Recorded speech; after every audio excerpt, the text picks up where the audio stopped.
Hello বন্ধুরা, আশা করি প্রত্যেকে ভালো আছো। সবাইকে স্বাগত জানাই আমার channel study science with GK. আজকের আমি ওয়েস্ট বেঙ্গল বোর্ডের ক্লাস 9-এর যে তৃতীয় অধ্যায় পদার্থের গঠন ও পদার্থের ধর্ম, সেই তৃতীয় অধ্যায় থেকে 3.6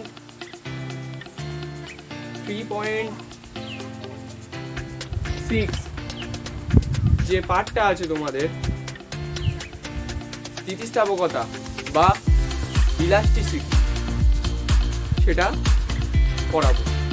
তাহলে চলো শুরু করা যাক। তাহলে স্থিতিস্থাপকতা এই যে টপিকটা পড়তে বা জানতে গেলে প্রথম জানতে হবে স্থিতিস্থাপকতা জিনিসটা কি, বা বাস্তবে এটা কোন কোন ক্ষেত্রে লক্ষ্য করা যায়। তাহলে প্রথম স্থিতিস্থাপকতার সংজ্ঞাটা জেনে নেওয়া যাক।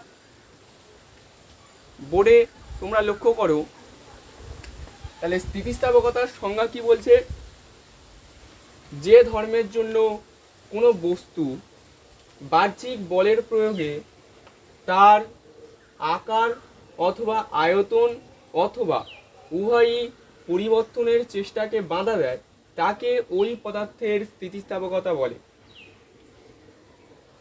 আচ্ছা, মানে ব্যাপারটা কি স্যার? আমি উদাহরণটা দেখানোর জন্য এখানে একটা চাম নিয়েছি। তাহলে যখন আমরা এই চামের উপর আমি একটা বাহ্যিক বল প্রয়োগ করছি, এটা সাধারণ অবস্থায় একটা চাম আছে বা গাডার। এবার আমি কি করলাম না, আমি বল প্রয়োগ করে এই গাডারটাকে দৈর্ঘ্য বড় করব। ওকে, তাহলে আমি এই নিচের দিকে বল প্রয়োগ করলাম। এই অলরেডি তোমরা দেখতে পাচ্ছ যে আমার ডান হাতটা, যে আমার নিচের যে হাতটা, সেটা আমি কি করেছি, এরকম বল প্রয়োগ করেছি। তাহলে যখন আমি এই যে নিচের দিকে ফোর্স বা বল প্রয়োগ করে এই গাডার বা চামটার দৈর্ঘ্য পরিবর্তন ঘটাচ্ছি, তখন কি হচ্ছে না, উপর দিকে একটা বল অনুভব করতে পারছি। আমার যে উপরের হাতটা আছে, সেই উপরের হাতটা কি হচ্ছে না, একটা বল অনুভব করতে পারছি। যার কারণে আমি যখন নিচের এই যে বলটা ছেড়ে দেবো, তখন কি হলো না, এই চামটা তার পূর্বের অবস্থায় চলে এলো। তাহলে কি হলো, চামটা তার পূর্বের অবস্থায় চলে এলো। তাহলে চামটা পূর্বের অবস্থায় আসার জন্য কি হলো, যে ধর্মটা কাজ করলো সেই ধর্মটাকে বলা হচ্ছে স্যার স্থিতিস্থাপকতা। সেই ধর্মটাকে বলা হচ্ছে স্থিতিস্থাপকতা। আশা করি বোঝানো গেল।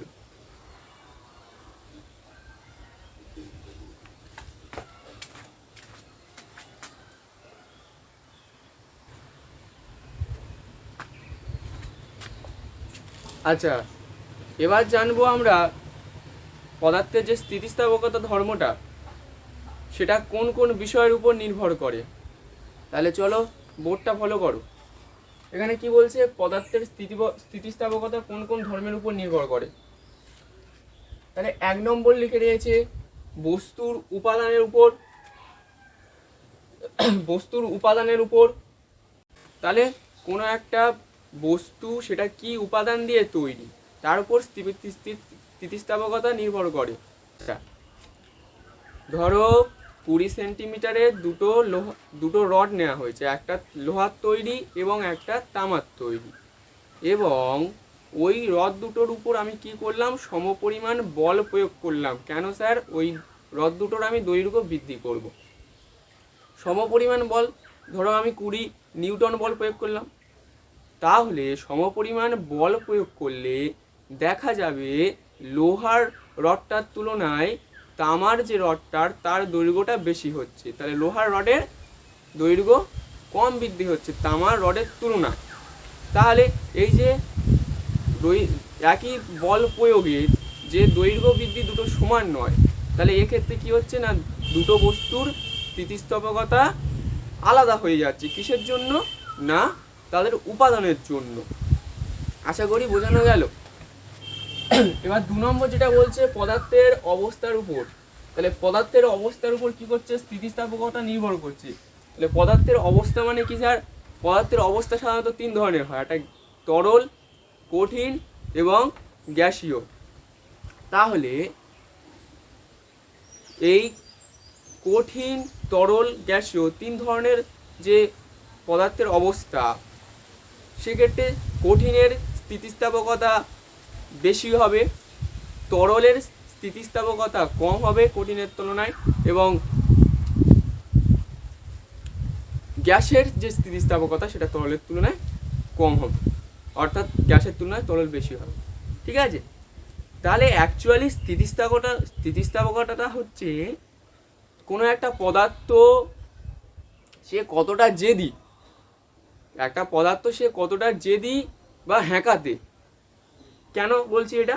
সহজ ভাষায় বলতে গেলে কোনো একটা পদার্থ কতটা জেদি বা হ্যাঁকাতে, তাহলে তার উপর আমি যত যে বলটা প্রয়োগ করছি তার বিরুদ্ধে সে কতটা স্থির থাকছে। ঠিক আছে? সে কতটা স্থির থাকছে এটাই বোঝাচ্ছে। তাহলে যখন আমি একটা তরলের উপর কোনো বল প্রয়োগ করব, তাহলে নিশ্চয়ই তরলটা প্রসারিত হবে, যেহেতু ও নরম মানুষ। কিন্তু যখন আমি একটা কোনো কঠিন পদার্থ, লোহার তৈরি জিনিসের ওপর বল প্রয়োগ করব, তখন অবশ্যই সেই লোহার জিনিসটা বাঁকাতে অনেক যুদ্ধ করতে হবে, কারণ ও শক্ত মানুষ। তাহলে কে কতটা শক্তিশালী, কে কতটা হ্যাঁকাতে, এই জিনিসটা বোঝাচ্ছে কি না, সেই ধর্মটা হচ্ছে স্থিতিস্থাপকতা। ওকে, আচ্ছা, এবার 3 নম্বর কি বলছে না, পদার্থের সংনম্যতার উপর নির্ভর করে স্থিতিস্থাপকতা। তাহলে সংনম্যতার ব্যাপারটা কি স্যার? না, সংনম্যতা হলো কোনো একটা জিনিস, সংনম্যতা ব্যাপারটা বুঝতে গেলে প্রথম একটা উদাহরণ সামনে আনি। ধরো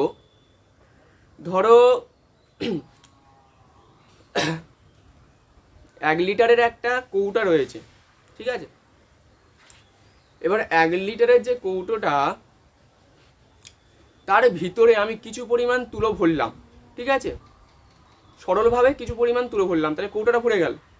তারপর কি হচ্ছে না, আমি ওই কৌটোটা ফের তার মধ্যে থাকা তুলোটা চেপে চেপে আরও কিছু পরিমাণ তুলো ঢোকালাম, তাহলে ঢোকানো গেল। পরবর্তীতে আমি আরও কি হচ্ছে না, চেপে চেপে চাপার ফলে কি হলো, তুলোটা নিচের দিকে লেবে গেল। ফের পুনরায় আমি তুলো ঢোকাচ্ছি, তাহলে এই যে তুলো জিনিসটা যেটা হচ্ছে, তাহলে এর সংনম্যতা আছে। একে কি হচ্ছে না, এর আয়তনটা ছোট করা যায়, চাপ দিলে বল প্রয়োগের আয়তনটা ছোট করা যায়। কিন্তু কিছু কিছু পদার্থ আছে যাদের বল প্রয়োগে আয়তনটা সংকোচন করা যায় না। তোমরা অনেকে দেখবে স্পঞ্জ, তাহলে স্পঞ্জটাকে কি হচ্ছে না, বল প্রয়োগ করলে ছোট করে দেওয়া যায়। ওকে, একটা বড় আয়তনের একটা স্পঞ্জ আছে, সেটাকে তুমি চেপে চেপে পকেটের ভিতরে ঢুকিয়ে নিলে, তাহলে কি হলো, ছোট করে গেল। ওকে তো বলা হয় সংনম্যতা, তাহলে ওর ধর্ম আছে। কিন্তু তোমার যদি বলি যে 1 লিটার বোতলে তুমি প্রথম 1 লিটার জল ভরলে, তাহলে তুমি কি ওই 1 লিটার জলটাকে চেপে চেপে ওর কি আয়তন ছোট করে পুনরায় আরও জল ঢোকাতে পারবে? অবশ্যই না, কারণ 1 লিটার জল দেওয়ার পরে কি হচ্ছে না, তুমি যখন পুনরায় জল দেবে তখন জলটা উপচে পড়ে যাবে, তাহলে কি হচ্ছে, জলের সংনম্যতা নেই। ওকে, আশা করি বোঝানো গেল সংনম্যতার ব্যাপারটা। তাহলে পদার্থের স্থিতিস্থাপকতা কিসের উপর নির্ভর করে? এই সংনম্যতার উপর নির্ভর করে। 4 নম্বর কি বলছে স্যার? 4 নম্বর বলছে উষ্ণতার উপর নির্ভর করে।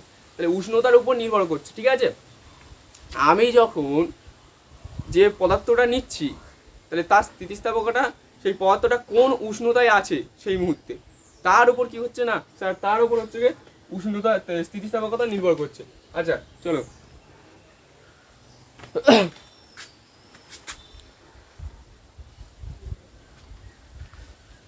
আচ্ছা এবার আমরা যেটা জানবো সেটা হচ্ছে কি পীড়ন বা স্ট্রেস। তাহলে পীড়ন বা স্ট্রেস সেটা কি বলছে, ওটা জানার আগে প্রথম যেটা জানতে হবে, একটা বাস্তব উদাহরণ দিচ্ছি। ধরো তোমাদের ক্লাসরুমের মধ্যে দুটো ছেলের মধ্যে এখন মারামারি বেঁধে গেছে। তাহলে প্রথম যদি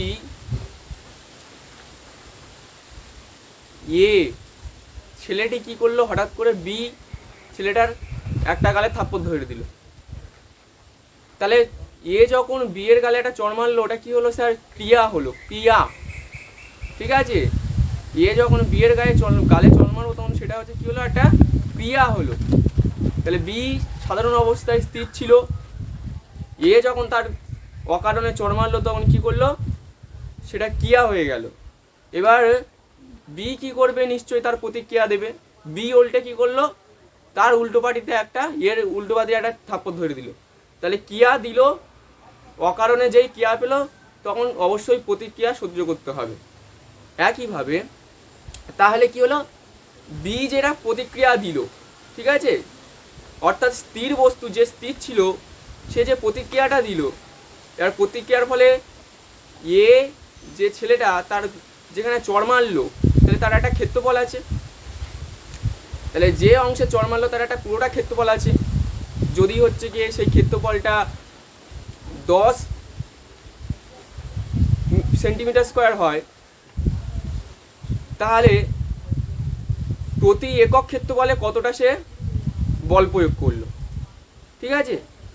অর্থাৎ 10 সেন্টিমিটার স্কোয়ার ক্ষেত্রফলে যদি 10 ডাইন বল প্রয়োগ করা হয়, তাহলে প্রতি একক ক্ষেত্রফলে কত বল প্রয়োগ করলো, নিশ্চয়ই 1 নিউটন, 1 ডাইন। তাহলে এই 1 ডাইনটা হলো কি হলো স্যার, পীড়ন।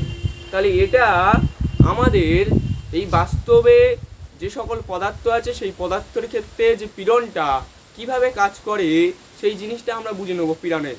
তাহলে পীড়নটার প্রথম সংজ্ঞাটা দেখে নাও। পীড়ন বা স্ট্রেস কি বলছে না, একটি বস্তুর উপর বাহ্যিক বল প্রয়োগ করলে বস্তুটি বিকৃত হয়, ঠিক আছে। তাহলে ওই প্রথম এ ছেলেটা যখন বি ছেলের গায়ে কি করলো, চড় মারলো, তখন বি ছেলেটা কি হলো, রেগে গেল বা বিকৃত হলো। ও স্থিতিস্থাপকতার জন্য তার মধ্যে একটি প্রতিক্রিয়া বল সৃষ্টি হয়। তাহলে স্থিতিস্থাপকতা মানে কি, যে জেদ বা হ্যাকাদে যে ধর্ম, তাহলে তার জন্য কি হচ্ছে, তার মধ্যে একটা প্রতিক্রিয়া বল সৃষ্টি হচ্ছে। তাহলে বি ছেলেটা কি করলো, উল্টে গিয়ে এ ছেলের গায়ে চড় মেরে দিল, যা বস্তুটিকে বিকৃত হওয়ার, এখানে ওকে, বিকৃত হওয়ার চেষ্টাকে বাধা দেয়, ঠিক আছে।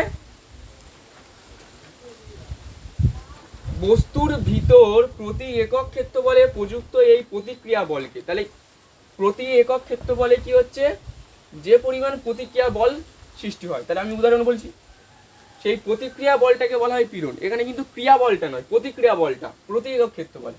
তাহলে দেখো, প্রথম মনে করো এখানে একটা তার ঝুলছে, এখানে একটা কি হচ্ছে, উপরে কোনো একটা অংশ আছে, ঠিক আছে, এবং সেই অংশের সাথে আমি কি করেছি, একটা এল দৈর্ঘ্যের তার। তাহলে এল দৈর্ঘ্যের তার মানে স্যার এইটুকু, এই যে ব্র্যাকেট করে দিলাম, এটা দৈর্ঘ্য কত না স্যার, এল দৈর্ঘ্য। তাহলে এই এ থেকে বি এই পর্যন্ত কি হচ্ছে না, এল দৈর্ঘ্য। এই এল দৈর্ঘ্যের তারে আমি কি করেছি না, 1 কেজি ওজনের একটা বাঁটকাটা ঝুলিয়ে দিয়েছি। কি করলাম, এল দৈর্ঘ্য অর্থাৎ বি প্রান্তে আমি 1 কেজি ওজনের একটা বাঁটকাটা ঝুলিয়ে দিয়েছি। তাহলে বাঁটকাটা কি হলো না, 1 কেজি বাঁটকাটা ঝরানোর ফলে কি হচ্ছে, বাঁটকাটাটা নিচের দিকে বল প্রয়োগ করছে, ঠিক আছে। নিচের দিকে কি করছে না, এই তারটার উপর নিচের দিকে F1 বল প্রয়োগ করছে। আমরা কি জানি, বল প্রয়োগে কোনো বস্তুর বিকৃত হয়। তাহলে যখন ক্যাপিটাল এল, ঠিক আছে, এই যে ক্যাপিটাল এল দৈর্ঘ্য ছিল তারটার, যখন বল প্রয়োগ করা হলো তার কি হচ্ছে, দৈর্ঘ্য বেড়ে গেল। কতটা দৈর্ঘ্য বেড়ে গেল স্যার, এই যে বি থেকে এই সি পর্যন্ত, বি থেকে এই সি পর্যন্ত যে সেকেন্ড প্যাকেটে যে দৈর্ঘ্যটা দিলাম এল, তাহলে এল পরিমাণ দৈর্ঘ্য বেড়ে গেল এফ বল প্রয়োগের ফলে, মানে 1 কেজি ওজনের একটা বাঁটকাটা ঝোলানোর ফলে। তাহলে উল্টো দিকে আমরা কি জানি, ক্রিয়া মারলে প্রতিক্রিয়া সহ্য করতে হবে, ঠিক আছে। তাহলে অকারণে ক্রিয়া মারলে প্রতিক্রিয়া সহ্য করতে হবে। একইভাবে যখন অকারণে একটা বাঁটকাটা ঝুলিয়ে দিল, তার উপর অত্যাচার করলো, তাহলে ক্রিয়া করলো, অবশ্যই করে উল্টো দিক থেকে সে কি চুপ করে বসে থাকবে, যে গান্ধীজির মতো যে একটা গালে চড় মারলে আরেকটা গাল বেরিয়ে দেবে, অবশ্যই না। তাহলে সে যদি ওরকম হয়, তার নিশ্চয়ই তার স্থিতিস্থাপকতা শূন্য। কিন্তু যে তার স্থিতিস্থাপকতা আছে, সে কি করলো, F1 বলের উল্টো দিকে কি হচ্ছে, একটা F2 বল প্রয়োগ করলো, সেটাকে কি বলা হচ্ছে না, প্রতিক্রিয়া। তাই F2 যে বলটা প্রয়োগ করলো, F2 যে বলটা প্রয়োগ করলো, তাহলে এটা প্রতিক্রিয়া। আমরা পীড়ন কি চাচ্ছি, পীড়নের সংজ্ঞা হলে এই যে প্রতিক্রিয়াটা তারটার প্রতি একক ক্ষেত্রফলে কতটা প্রযুক্ত হচ্ছে। তাহলে একটু দেখো, এই যে তারটা আমি বাঁদিকে আবার কিছুটা অংশ কেটে রেখেছি। তাহলে এখান থেকে আমি তারটা কি করলাম, এই অংশ থেকে এই তারটার কিছু অংশে আমি কেটে এখানে দেখিয়েছি। ওকে, তাহলে এই তারটা ধরো কিছুটা পরিমাণ এর হচ্ছে কি প্রস্থচ্ছেদের ক্ষেত্রফল আছে, মানে তারটা কতটা পুরু, তার তো আর মানে চুলের মতো যে সরু নয়, এবং তাহলে কিছুটা মোটা আছে ওটা। তাহলে ওই তারটার কিছু অংশ যদি আমরা এরকম করে কেটে নিই, অর্থাৎ এই এরকম করে কেটে নিলে কি আছে, একটা পয়সার মতো অংশ পাবো। তাহলে সেই পয়সার মতো অংশের যে চাকতি মতো পাবো সেটার একটা ক্ষেত্রফল আছে। তাহলে ধরে নিই ক্ষেত্রফল কি হচ্ছে ইয়ে। তাহলে এই ক্ষেত্রফলে কি হচ্ছে, এ ক্ষেত্রফলে কি হচ্ছে F2 বল প্রয়োগ হচ্ছে, এ ক্ষেত্রফলে F2 বল প্রয়োগ হচ্ছে। তাহলে এর জায়গায় যদি, তাহলে এ ক্ষেত্রফলে F2 বল প্রযুক্ত হচ্ছে, তাহলে একক ক্ষেত্রফলে কতটা বল প্রযুক্ত হচ্ছে। তাহলে টোটাল বল সেটাকে যদি আমি টোটাল এরিয়া দিয়ে ভাগ করে দিই, তাহলে একক ক্ষেত্রফলে কতটা বল প্রযুক্ত হচ্ছে সেটা আমরা পেয়ে যাব। ঠিক আছে, তাহলে কোনো জিনিসের মধ্যে একক ব্যাপারটা আসতে গেলে, যার মধ্যে একক ব্যাপারটা আসবে সে সবসময় নিচে বসবে। ঠিক আছে, তাহলে এখানটা বলেছে একক ক্ষেত্রফলে কতটা বল প্রযুক্ত হচ্ছে, তাহলে একক ক্ষেত্রফল মানে এ2, আর বল বলেছে তাহলে বলের তলায় নিশ্চয়ই এ থাকবে। সরি, ওটা এ2 বলেছি মনে হয়, এ হবে। আচ্ছা, তাহলে F2 ডিভাইডেড এ, এটা কি হলো, একক ক্ষেত্রফলে প্রযুক্ত বল। এটাকে কি বলা হচ্ছে, এটাকে বলা হচ্ছে স্যার পীড়ন। আশা করি বোঝানো গেল এখানে।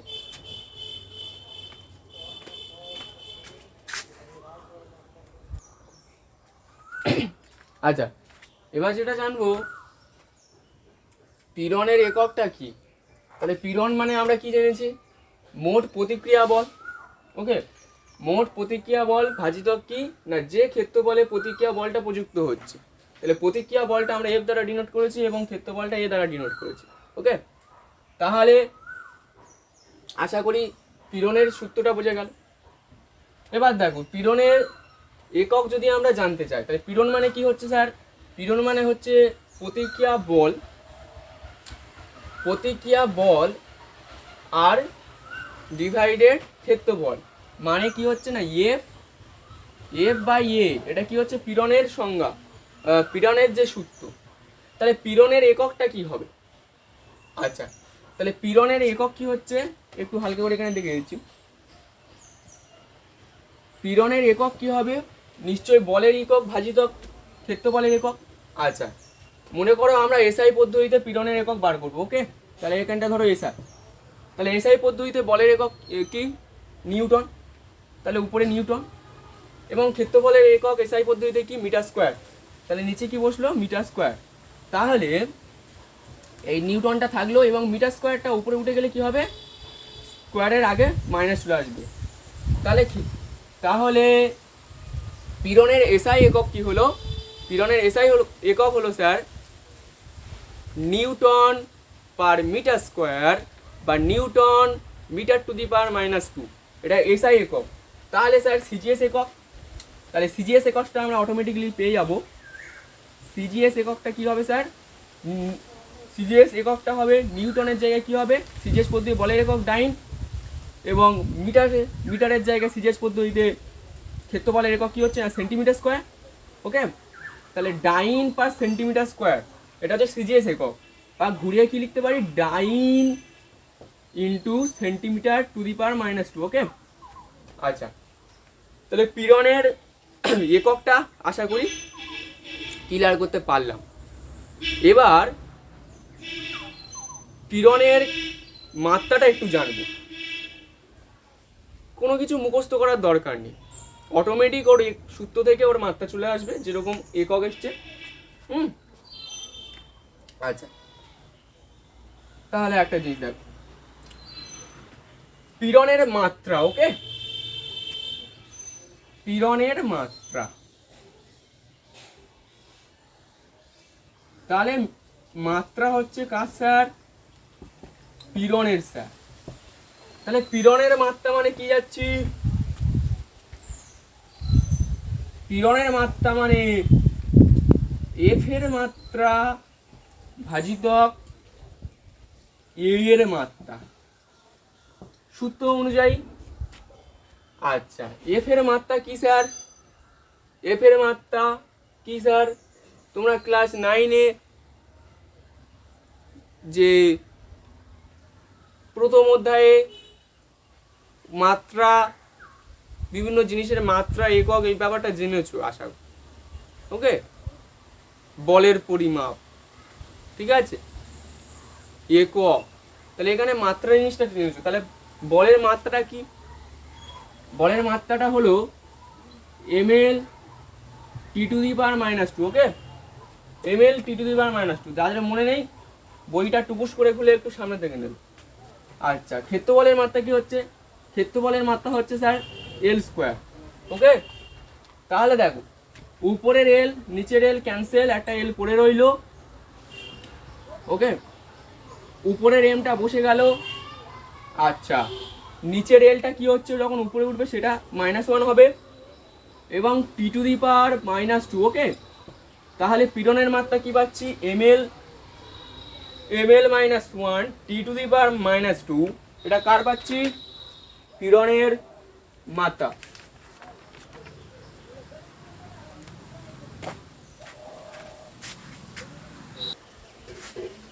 আচ্ছা, এবারে আমরা জানবো, আগের স্লাইডে জেনেছিলাম পীড়নটা, এবার জানবো বিকৃতি।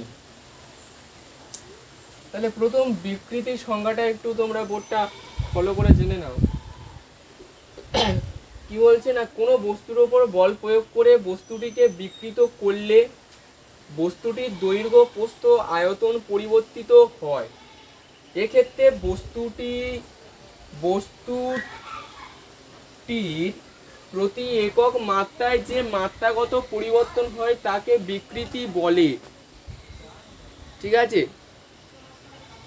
তাহলে কি বলছে, একটা তারকে যখন আমরা টেনে লম্বা করছি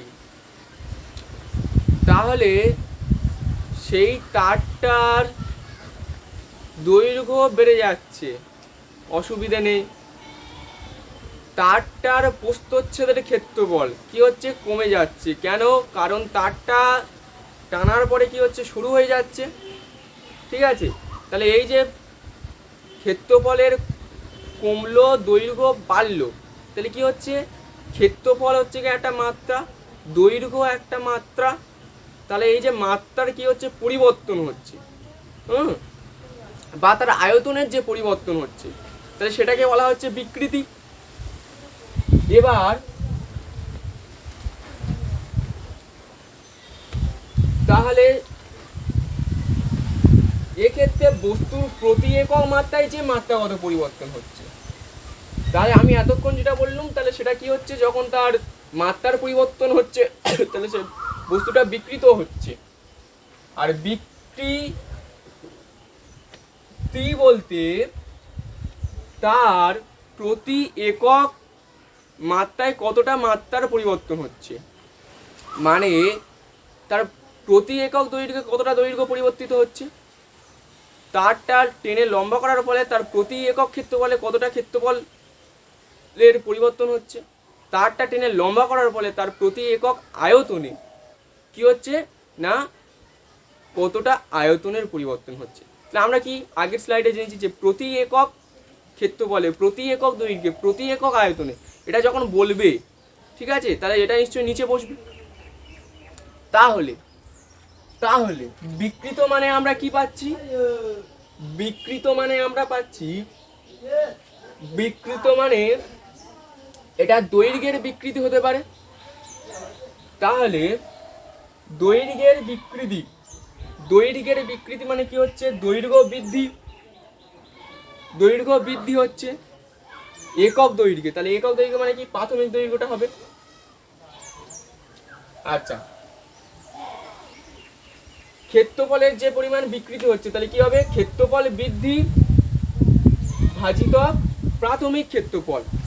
ঠিক আছে, আয়তন আয়তনের যে বিকৃতি হচ্ছে আয়তনের বৃদ্ধি বাই প্রাথমিক আয়তন। তাহলে বিকৃতি মানে একটা কি ফর্মুলা পেলাম, যে বিকৃতি মানে কতটা সেটা পরিবর্তন হচ্ছে সেটা উপরে থাকবে, এবং তার প্রাথমিক অবস্থায় যে তার ছিল অবস্থাটা, তাহলে সেটা নিচে বসবে। এটা হলো বিকৃতির ব্যাপারটা। ওকে, তাহলে চলো।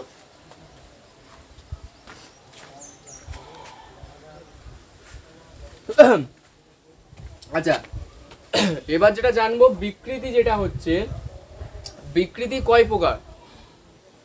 তাহলে বিকৃতি সাধারণত পদার্থের বিকৃতি দুই প্রকার হচ্ছে, একটা হচ্ছে গিয়ে অনুদৈর্ঘ্য বিকৃতি এবং একটা আয়তন বিকৃতি।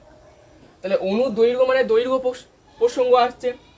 তাহলে একটা তারকে যখন আমি টেনে বড় করছি, তাহলে কি হচ্ছে, তার যে অনুদৈর্ঘ্য বিকৃতি মানে প্রতি একক দৈর্ঘ্যে যে পরিমাণ দৈর্ঘ্য বৃদ্ধি হচ্ছে, তাহলে কোনো বস্তুর ওপর বল প্রয়োগ করে বস্তুটিকে বিকৃত করলে বস্তুটির প্রতি একক দৈর্ঘ্যে যে পরিমাণ দৈর্ঘ্য বৃদ্ধি হয় সেটাকে কি বলা হয়, অনুদৈর্ঘ্য বিকৃতি। তাহলে অনুদৈর্ঘ্য বিকৃতির ফর্মুলা কি হচ্ছে না, দৈর্ঘ্য বৃদ্ধি বাই প্রাথমিক দৈর্ঘ্য। আশা করি বোঝানো গেল। এবং আয়তন বিকৃতির ফর্মুলা কি, আয়তন বিকৃতি মানে ব্যাপারটা কি হচ্ছে না, কোনো বস্তুর উপর বল প্রয়োগ করে যখন সেই বস্তুটাকে আমরা বিকৃত করার চেষ্টা করব, তখন সেই বস্তুটার কি হচ্ছে, প্রতি একক আয়তনে যে পরিমাণ আয়তন বৃদ্ধি হচ্ছে সেটাকে বলা হয় আয়তন বিকৃতি। তাহলে আয়তন বিকৃতি মানে কি হচ্ছে, আয়তনের বৃদ্ধি ভাজিত প্রাথমিক আয়তন। আচ্ছা, এখানে যদি তোমাদের প্রশ্ন আসে যে বিকৃতির এককটা কি, তাহলে সে যে কোনো বিকৃতি হতে পারে, অনুদৈর্ঘ্য বিকৃতি, আয়তন বিকৃতি। তাহলে অ্যাকচুয়ালি বিকৃতির কোনো একক নেই বা বিকৃতির কোনো মাত্রা নেই। তাহলে ব্যাপারটা হচ্ছে কি, আমি লিখে দিচ্ছি, এখানটা হচ্ছে বিকৃতি হচ্ছে কি মাত্রাহীন বা এককই রাশি। তাহলে বিকৃতি হলো মাত্রাহীন ও এককহীন রাশি। ওকে, তাহলে বিকৃতি হলো মাত্রাহীন এককহীন রাশি। কেন বলো তো, কারণ দেখো বিকৃতির সূত্র কি পাচ্ছি, ধরো অনুদৈর্ঘ্য বিকৃতির আমরা একক বার করব। তাহলে অনুদৈর্ঘ্য বিকৃতি মানে কি, বিকৃতি মানে দৈর্ঘ্য বৃদ্ধি বাই প্রাথমিক দৈর্ঘ্য।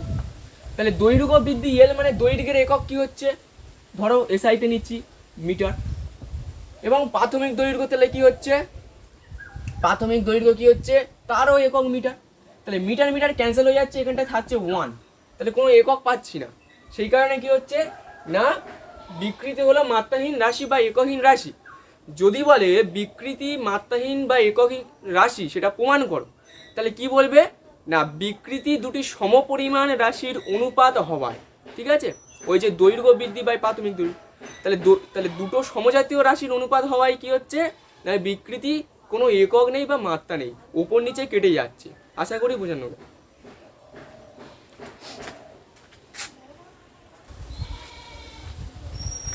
আচ্ছা, এবার যেটা জানবো স্থিতিস্থাপকতা রিলেটেড হুক কাকু, বিজ্ঞানী হুক কাকু যে সূত্রটা দিচ্ছে, স্থিতিস্থাপকতা রিলেটেড হুক কাকু যে সূত্রটা দিচ্ছে, এই হুকের সূত্র কি হচ্ছে না, স্থিতিস্থাপক সীমার মধ্যে পীড়ন ও বিকৃতি পরস্পর সমানুপাতিক।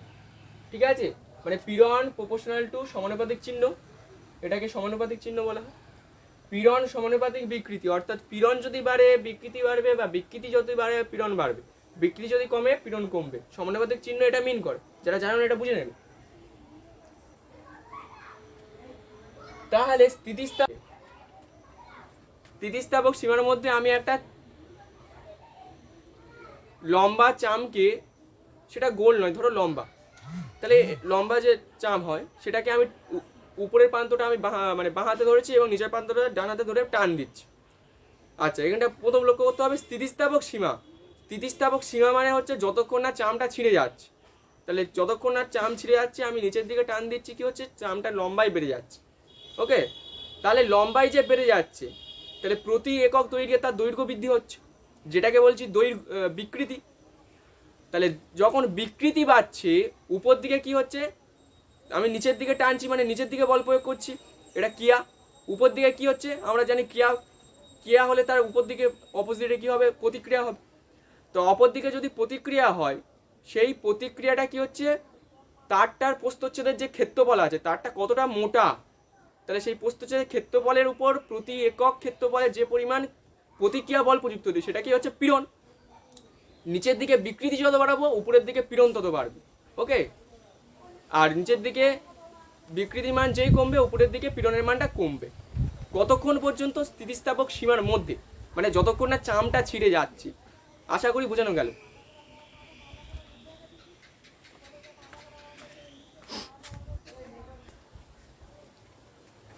আচ্ছা, এবার যেটা জানবো স্থিতিস্থাপক গুণাঙ্ক। তাহলে আগের স্লাইডে জেনেছি আমরা হুকের সূত্র জেনেছি, হ্যাঁ হুকের সূত্র জেনেছি, এবং হুকের সূত্র থেকে কি হচ্ছে না, স্থিতিস্থাপক গুণাঙ্কটা সংজ্ঞা আমরা জানবো। তাহলে হুক কাকু কি বলছে না, হুক কাকু বলছে স্থিতিস্থাপক সীমার মধ্যে পীড়ন ও বিকৃতি পরস্পর সমানুপাতিক। আচ্ছা আচ্ছা, বোঝা গেল, মানে পীড়ন প্রপোর্শনাল টু, বা পীড়ন সমানুপাতিক বিকৃতি, হুক এটাই দিচ্ছে। এবার সেই ভেদের গল্প চলে আসছে, যারা ভেদ ব্যাপারটা জানো না, বা ভ্যারিয়েশন, হ্যাঁ এই যে প্রপোর্শনাল চিহ্ন বা সমানুপাতিক চিহ্ন, তাহলে পীড়নটা বসে রইলো, কোনো অসুবিধা নেই, পীড়নটা বসে হলো। আমি কি করলাম, যে এই সমানুপাতিক চিহ্নটা বড্ড ঝামেলা করছে, ওর লাথি মেরে সরাতে হবে। তাহলে সমানুপাতিক চিহ্নটা যখন লাথি মেরে সরাবো, তাহলে কি হচ্ছে, সমানুপাতিক চিহ্নটা সরিয়ে দিলে তার বদলে কাউকে একজনকে প্রতিস্থাপন করতে হবে বা বসাতে হবে।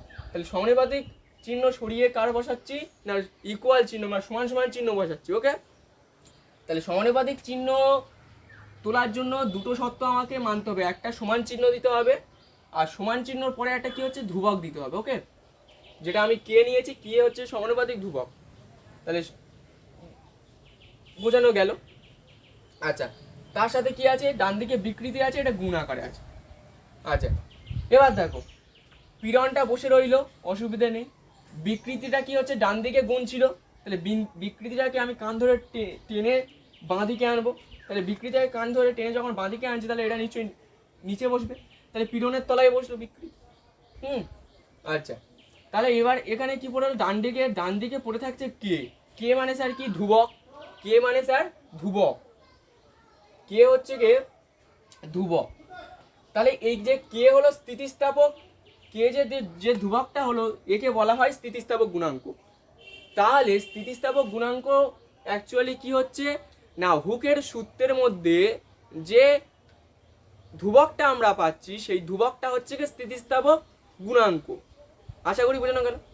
তাহলে স্থিতিস্থাপক গুণাঙ্ক সমান কি পাচ্ছি না, পীড়ন ভাজিতক বিকৃতি। তাহলে স্থিতিস্থাপক গুণাঙ্কের সংজ্ঞাটা কি হচ্ছে না, ওটা আমি আর বোর্ডে লিখছি না, তোমরা বই থেকে লিখে নিতে পারো, বা আমি একবার মুখে বলে দিচ্ছি। স্থিতিস্থাপক সীমার মধ্যে পীড়ন ও বিকৃতির যে অনুপাত, এই যে বোর্ডটা লক্ষ্য করো, পীড়ন আর নিচে বিকৃতি, তাহলে এই যে ওপর নিচের ব্যাপারটা কি বলা হয়, অনুপাত বলা হয়। তাহলে স্থিতিস্থাপক সীমার মধ্যে পীড়ন বিকৃতির যে অনুপাত, সেটাকে বলা হচ্ছে স্থিতিস্থাপক গুণাঙ্ক। ওকে,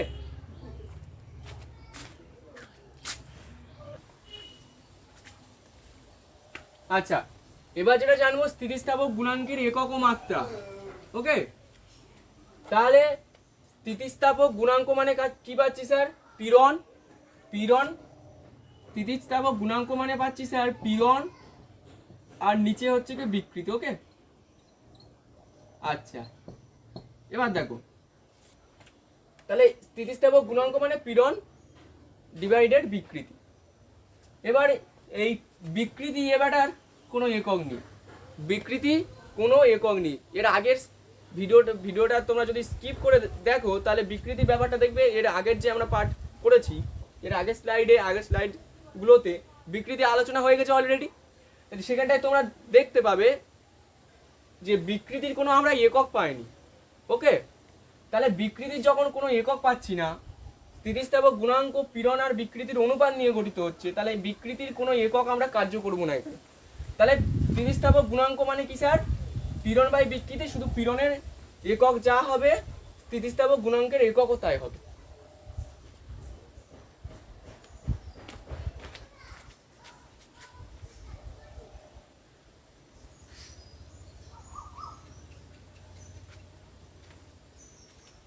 আচ্ছা, তাহলে স্থিতিস্থাপক গুণাঙ্ক ইকুয়াল কি হচ্ছে? পীড়ন বাই বিকৃতি। ঠিক আছে, বিকৃতি যেহেতু কোনো একক নেই, তাহলে এখানে কি হবে? স্থিতিস্থাপক গুণাঙ্কের একক, পীড়নের একক যা হবে সেটাই হবে। এবং স্থিতিস্থাপক গুণাঙ্কের মাত্রাটা কি হবে স্যার? পীড়নের মাত্রা যা হবে তাই হবে। তাহলে এখানে স্থিতিস্থাপক গুণাঙ্কের একক কি হচ্ছে? পীড়নের এককের সাথে সমান। ওকে, তাহলে পীড়নের একক কি পাচ্ছি না? Newton per metre square. এবং পীড়নের এটা এসআই একক, এবং সিজিএস একক কি হচ্ছে? ডাইন পার সেন্টিমিটার স্কোয়ার। তাহলে গেল একক। তার মাত্রা কি পাচ্ছি না? মাত্রা, পীড়নের মাত্রা আমরা কি জেনেছিলাম? ml to the power -1 t to the power -2। তাহলে এটাকে হচ্ছে পীড়নের মাত্রা, যেটা হচ্ছে স্থিতিস্থাপক গুণাঙ্কেরও মাত্রা। আশা করি ব্যাপারটা বুঝে নেওয়া গেল।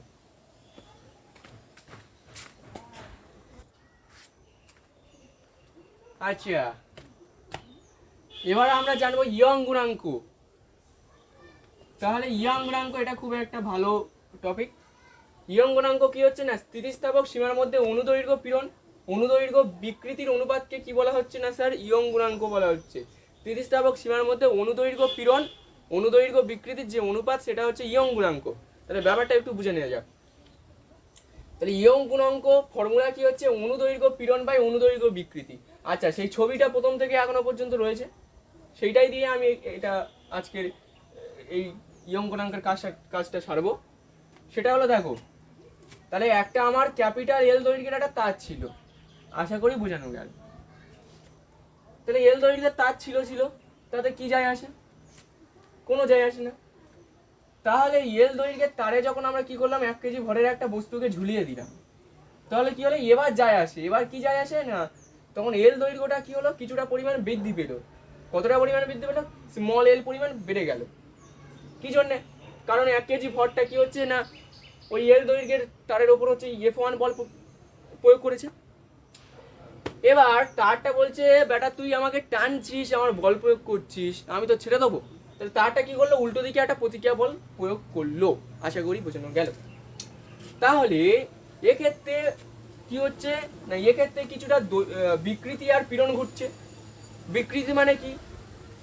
প্রতি একক দৈর্ঘ্যে যে পরিমাণ দৈর্ঘ্য বৃদ্ধি হচ্ছে। আর অনুদৈর্ঘ্য পীড়ন মানে কি?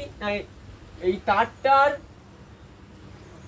প্রতি একক ক্ষেত্রফলে যে পরিমাণ প্রতিক্রিয়া বল প্রযুক্ত হচ্ছে। ওকে, তাহলে এই তারটা উদাহরণ দিয়ে বোঝালাম যে ইয়ং গুণাঙ্ক সমান অনুদৈর্ঘ্য পীড়ন বাই অনুদৈর্ঘ্য বিকৃতি। তাহলে আমরা যখন অনুদৈর্ঘ্য পীড়ন ও অনুদৈর্ঘ্য বিকৃতি পড়েছিলাম, সেখানে জানতে পেরেছিলাম অনুদৈর্ঘ্য পীড়ন মানে কি? এফ বাই এ, বল বাই ক্ষেত্রফল। কার ক্ষেত্রফল? মানে এই তারটা যদি এরকম মোটা হয়, তাহলে তারটা যদি আমি একটু কিছুটা অংশ কেটে নিই, তাহলে এরকম পয়সার মতো অংশ পাবো। ঠিক আছে, তাহলে এই পয়সার মতো অংশটাকে কি হচ্ছে? পয়সার মতো অংশটা যে ক্ষেত্রফল, এই যে ক্ষেত্রফল, সেটা হলো এ। এবং অনুদৈর্ঘ্য বিকৃতি মানে এল যতটা পরিমাণ দৈর্ঘ্য বৃদ্ধি পেয়েছে, মানে স্মল এল, এবং প্রাথমিক দৈর্ঘ্য কি ছিল? এল ছিল। তাহলে এটা অনুদৈর্ঘ্য বৃদ্ধি। তাহলে এই দুটো জিনিসের অনুপাতকে কি বলা হচ্ছে? ইয়ং গুণাঙ্ক। আচ্ছা, তাহলে আজকের স্থিতিস্থাপক যে টপিকটা ছিল এটা এই পর্যন্ত। এবং এটা আমার ফার্স্ট ভিডিও নয়, ক্লাস 9-এ। এর আগে আমি কি করেছি?